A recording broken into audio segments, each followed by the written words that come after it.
Juste avant de commencer, vous dire l'émotion qui est la nôtre et la colère qui est la nôtre devant le crime raciste qui a eu lieu dans le Var. Vous dire qu'on se félicite que le parquet antiterroriste ait été saisi, ce qui d'ailleurs nous fait observer que nous ne comprenons toujours pas pourquoi un choix différent avait été fait pour l'assassinat de M. Cissé dans la mosquée de la Grande Combe, puisque en tout point les choses pouvaient être rapprochées. On doit dire que beaucoup de députés de notre groupe, dans les discussions ce matin, s'inquiètent, surtout après un long week-end où on a beaucoup passé de temps en circonscription, sur le climat délétère qu'il y a dans notre pays, sur la façon dont la parole raciste se libère. Et je dois dire qu'il y a eu beaucoup de colère et d'incompréhension sur le fait que dans ce gouvernement, un ministre de l'Intérieur puisse être autant en roue libre dans son expression publique, quitte à renvoyer chacun à son identité culturelle, d'origine, et donc sans que ces propos puissent tomber sous le coup de propos racistes. En tout cas, ce sont des propos qui encouragent le racisme, et donc de ce point de vue, c'est grave, et j'espère qu'il y aura très vite, de la part du Premier ministre et du Président de la République, un holà qui sera mis à ce ministre de l'Intérieur qui est en train de fracturer notre pays dangereusement. Et vous savez, quand la parole raciste se libère et se sent autorisée à être libérée, derrière la parole, malheureusement, il y a parfois des actes. Ça a été le cas dans le Var, ça a été le cas dans le Gard aussi à la Grande Combe. Et donc, attention, le climat est vraiment très mauvais. On ne peut pas s'autoriser à dire n'importe quoi. Ça, c'est la première chose. La deuxième, demain, sur la motion de censure, ce sera notre collègue Jean-Paul Lecoq qui s'exprimera au nom de notre groupe. Que bien évidemment, l'événement de la semaine pour nous, ça va être notre niche parlementaire de jeudi, où nous l'espérons, la résolution sur l'abrogation de la réforme Borne-Macron sur les retraites, qui sera le premier texte qui viendra en débat, j'espère sera voté majoritairement, permettra pour la première fois à l'Assemblée nationale de s'exprimer sur ce sujet qui reste encore très présent dans la mémoire et dans l'esprit des Français qui n'ont pas tourné la page sur cette réforme qu'ils refusent toujours très majoritairement. Voilà pour ce premier point. Cet après-midi, aux questions au gouvernement, c'est notre collègue Emmanuel Djibaou qui va poser la question au gouvernement, et je lui laisse le soin de vous en dire quelques mots. Bonjour à tout le monde. Je ne suis pas habitué de l'exercice, mais bon, je vais juste partager avec vous les éléments qui vont être les miens tout à l'heure, cet après-midi, sur le questionnement au gouvernement. Aujourd'hui, on a appris par voie de presse que le président de la République reprenait la main sur le dossier calédonien après la séquence qui s'est tenue à Guarodeva sur les discussions institutionnelles post-accord de Nouméa. Le propos pour nous, c'est de questionner la méthode, dans la mesure où on a expérimenté, je pense, depuis le gouvernement Castex, Borne, Attal, Barnier et voilà, maintenant Bayrou, un certain nombre de formats qui, au final, ont perdu, je pense, la lecture du projet, en tout cas envisagé sur la sortie de l'accord de Nouméa. Nous, en tant que groupe parlementaire inscrit dans la décolonisation, l'Union calédonienne, le FLNKS, le mouvement de libération, s'est projeté dans ces échanges de discussion avec un projet qui était celui d'une pleine souveraineté. On a pris le parti de répondre à ce qui nous était posé sur la table comme une perspective d'État, souveraineté partagée. Et aujourd'hui, ce projet-là, il a recueilli les faveurs de la majorité des groupes qui étaient présents à ce conclave. Si aujourd'hui on n'a pas abouti à un accord, certainement c'est une étape majeure dans la compréhension des enjeux qui sont rattachés aujourd'hui de la décolonisation en France et dans les Outre-mer.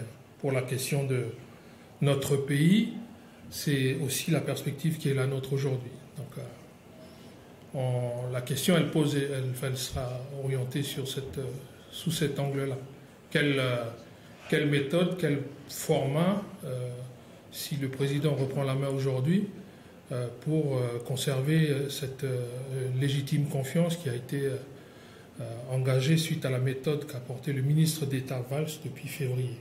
Donc nous, à notre niveau, les groupes qui sont sortis de cette rencontre, on continue à discuter et continuent à discuter aujourd'hui. Donc c'est bien la preuve que la confiance, elle a permis de rétablir les voies du dialogue entre nous. Et c'est là où se pose notre questionnement aujourd'hui. Si on fait intervenir sous des formats différents, encore une fois, on a ce risque-là qui est posé sur la table de dilapider ce crédit confiance qui a été engagé avec le ministre Valls. Voilà.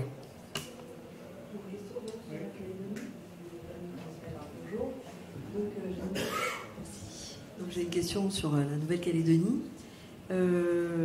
Si effectivement le président de la République reprend le dossier calédonien, est-ce que ce qui a déjà été entamé, et apparemment bien entamé, serait gardé? Il a reçu la semaine dernière le député Merznov.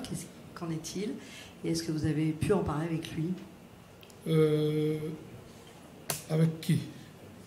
Le président, ou en tout cas le député Merznov, qui est pas dans votre groupe, bien évidemment. C'est ça.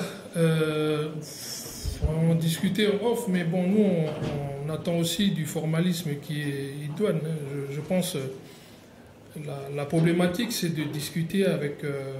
il faut qu'on soit clair sur c'est quoi la perspective d'un rendez-vous aujourd'hui dans lequel on a ces attentes fortes qui sont exprimées de la part de nos compatriotes. Il faut faire un accord politique, sinon on s'engage dans un tunnel électoral qui va nous porter non seulement sur les provinciales, au 31 novembre de cette année, derrière ça découle sur les municipales, et puis après les présidentielles.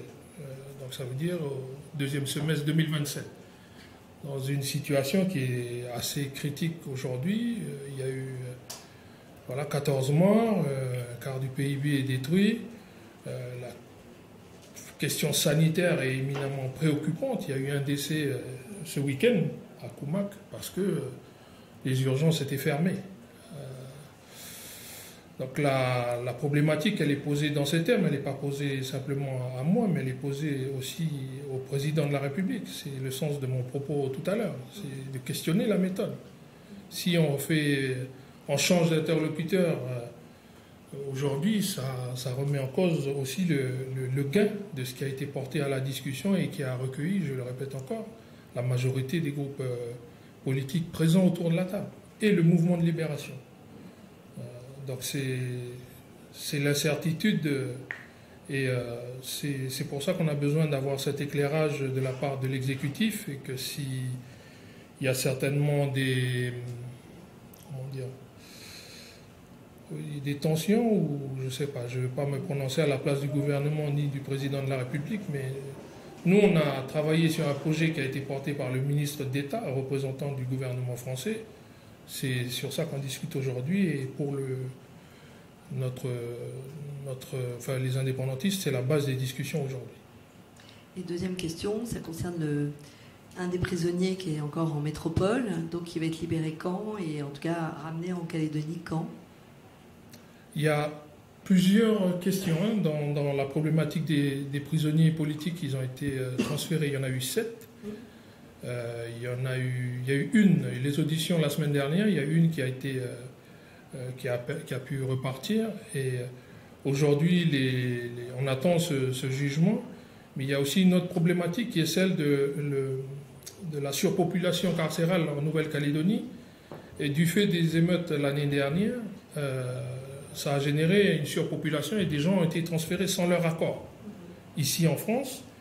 Et à l'heure où on parle, il y en a sur 60, il y en a 6 qui ont été libérés, 3 qui ont pu repartir parce que les familles ont payé le billet, mais 3 autres qui aujourd'hui se retrouvent dans la rue, au Secours catholique, et sans perspective de retour, parce que ce qui a été dit par le procureur et le juge, c'est que l'État ne prendrait pas en charge le transfert des prisonniers de droit commun vers le territoire. Donc là aussi, c'est la situation, l'instruction est toujours en cours pour les 7 prisonniers politiques. Et puis sur le transfert de ceux qui restent et qui sont libérés, la soixantaine, on se pose la question de, là encore, c'est quoi l'objectif. Donc à l'heure où on est aujourd'hui, ça faisait aussi partie des éléments de discussion qui étaient portés dans l'accord politique, de la même manière que ça a été traité sous cet angle-là en 88, lors de l'accord de Matignon-Ondine. Très bien, il ne nous reste plus beaucoup de temps. Est-ce qu'il y a encore une question? Non? Emmanuel, tu as tout dit? C'est bon? Eh bien, merci. À demain. Ah oui, à demain, oui.